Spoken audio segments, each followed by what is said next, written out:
So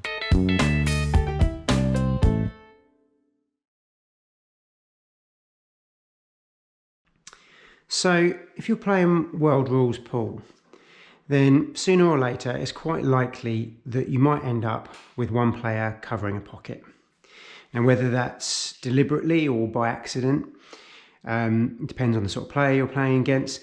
And what you'll find is a player might come to the table in a situation like this, where they've got a red hanging over the pocket, and just play their yellow in gently and get in behind that ball and cover that pocket. Now, there are lots of different ways of dealing with situations like this, and there's no right or a wrong way of dealing with it. So I just want to talk through lots of things that you can do and things that you need to be aware of, and some counter tactics that you can play. Now, the first thing to look at when your opponent covers a pocket is, have they covered it in a way that they can't pot their own ball, which is what's happened here. So they've put their yellow in front of the red, so we can't pot this red ball directly into that pocket.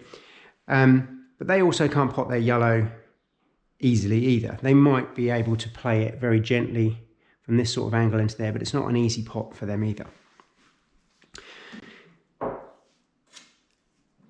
Now, the best piece of advice I can give when it comes to dealing with balls that are tied up like that is to sort them out early.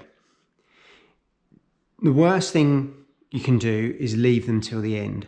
So say we found ourselves in a position over here where we could pot this ball, we could potentially go round and clear up all of our red balls and leave that and worry about it later. The problem with that is, what are you going to do with it later? It's very unlikely that you're going to be able to pot that ball. So all you're doing is making lots of space on the table for your opponent, who can then come in and clear up easily. They might even be able to play a plant to pot that ball themselves. So the first thing is, do not leave that ball until last and think, oh, I'll sort it out later.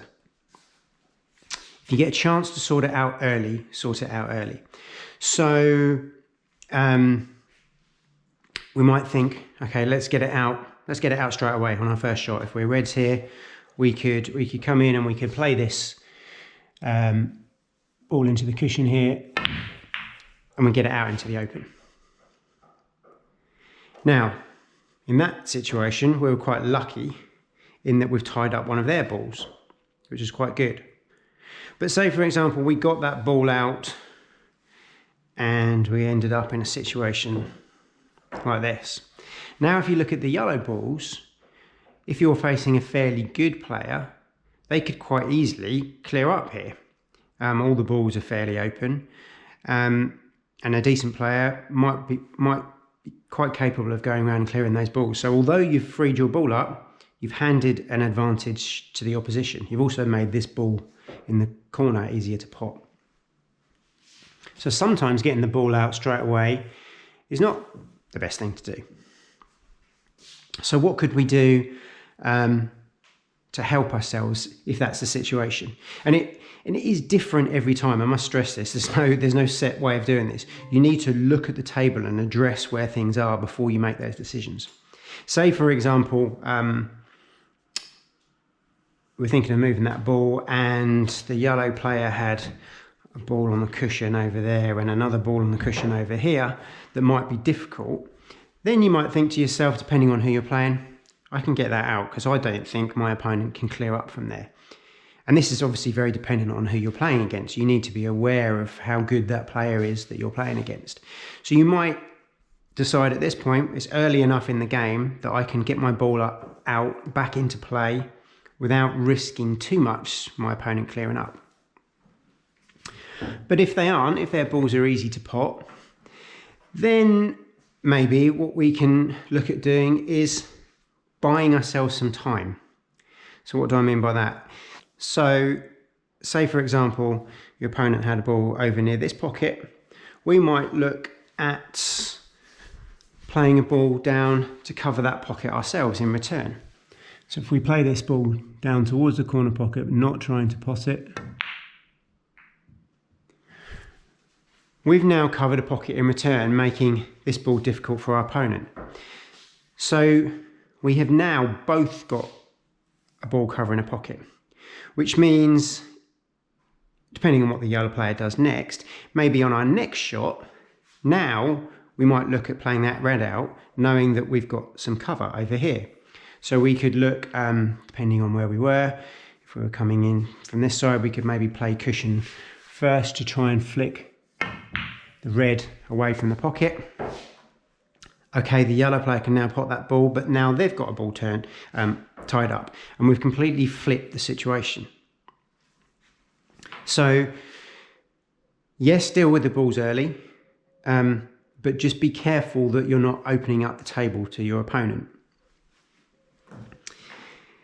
Something else that you can do is, depending on how early it is in the game, and again, how open the table is, say for example, the pocket was covered like this. If we thought our opponent's balls weren't great, so they'd got one up here, maybe something was a little bit blocked over here, they hadn't got an easy finish, we might look at a situation like this and think it's worth me taking control of that pocket and sacrificing 2 shots to my opponent, with the knowledge that I don't think they're going to clear up from there.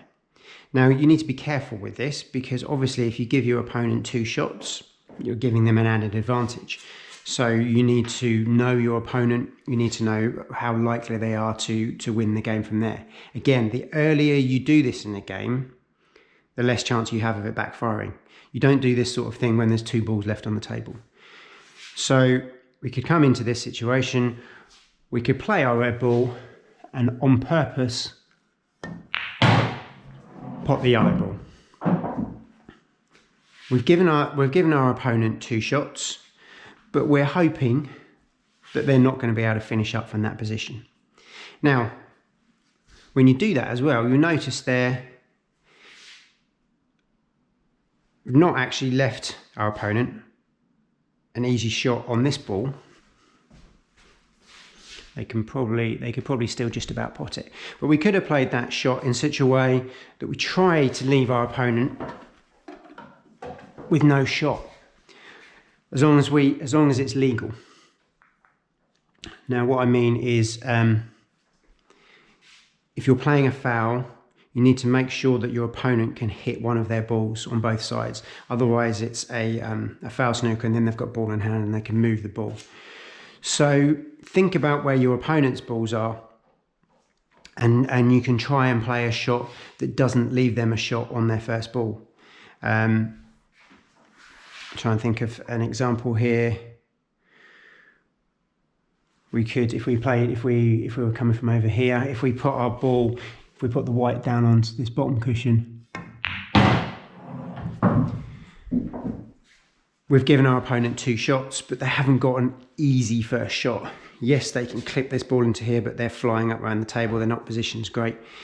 Again, they could have a long pot up this way, but we've not given them an easy first shot. So if you can play that shot in such a way that it makes things difficult for your opponent, then you're sort of giving them 1.5 shots rather than 2 shots, because you're making that first one difficult for them as well.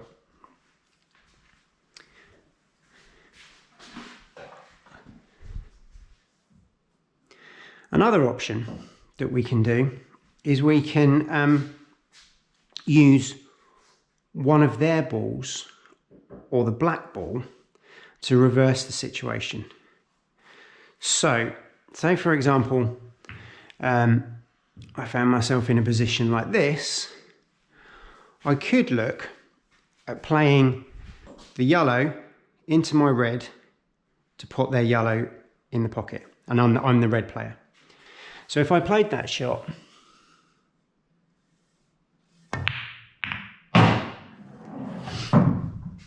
I've fouled, I've given 2 shots to my opponent, but I've now taken control of that pocket and tied up one of their balls.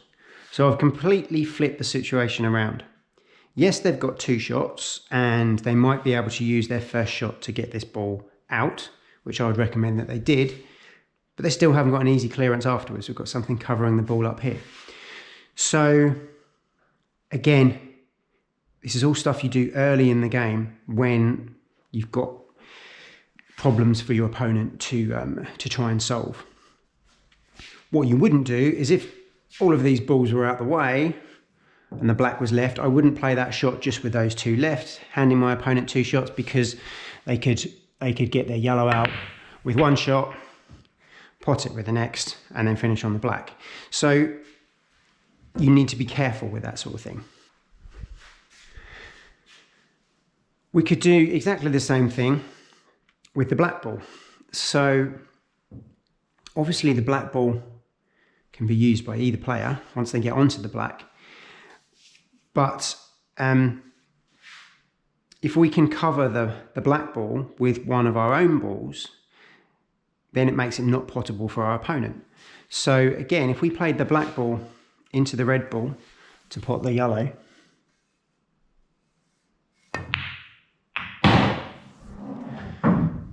we've given our opponent two shots, we've taken back control of that corner pocket, and we've made the black ball unpottable.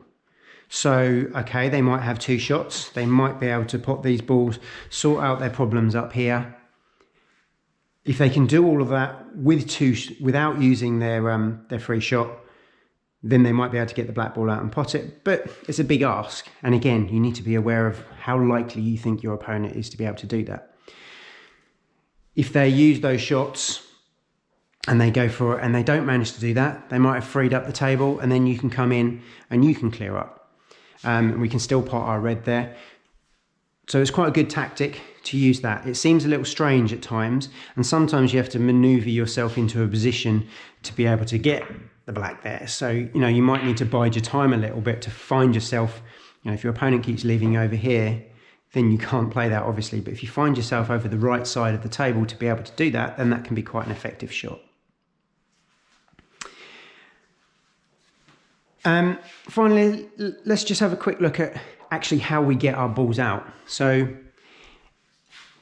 if your opponent has covered the pocket and there's some space in between the ball, then it's obviously quite easy to get our ball out. But we need to be careful, and we need to think about a few things. There's no point in playing anything that goes towards the ball that's over the pocket, because that's risky.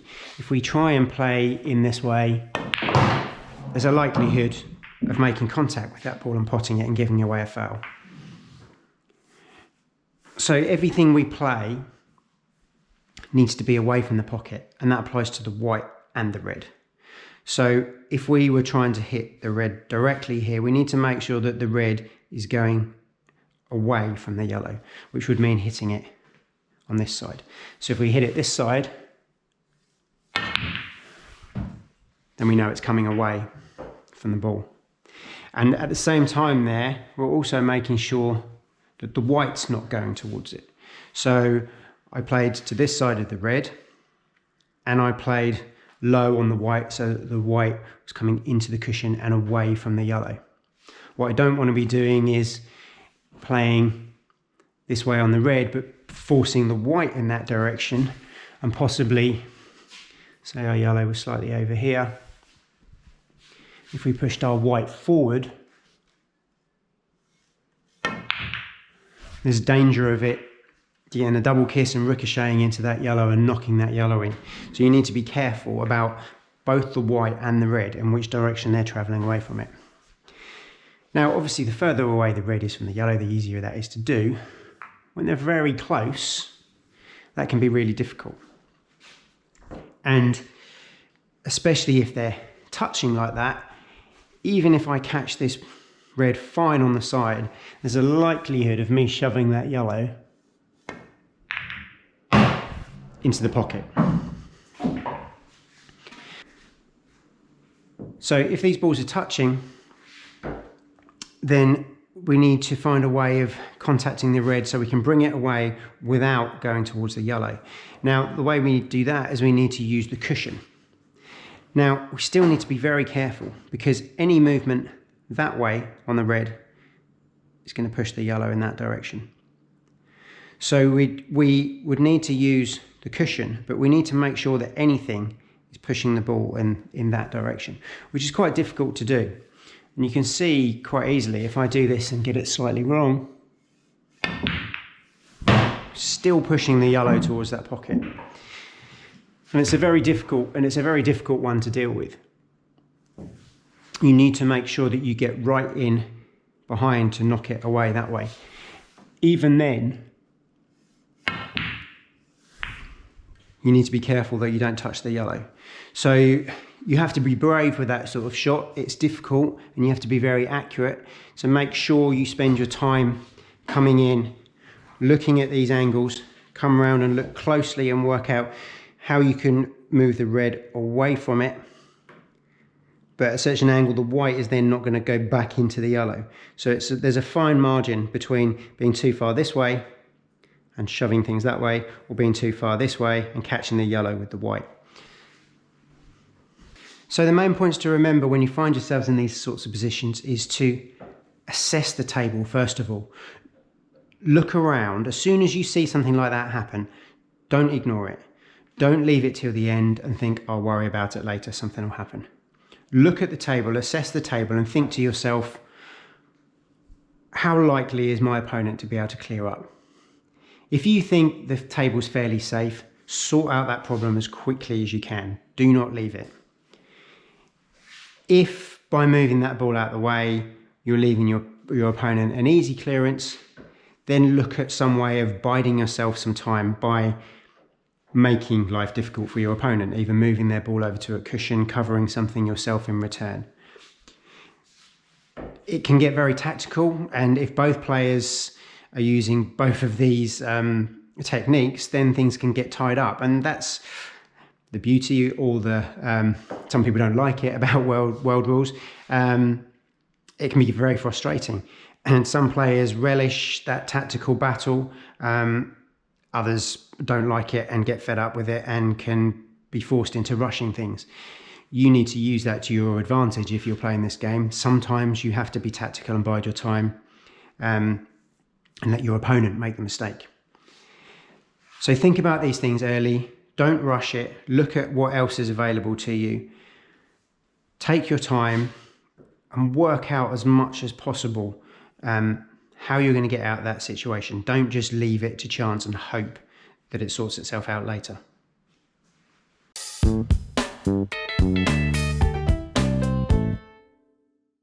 If you want to see more practice routines and pool tutorials, then please remember to subscribe. And if you're interested in any of the equipment I use in this video, then there are links in the description below.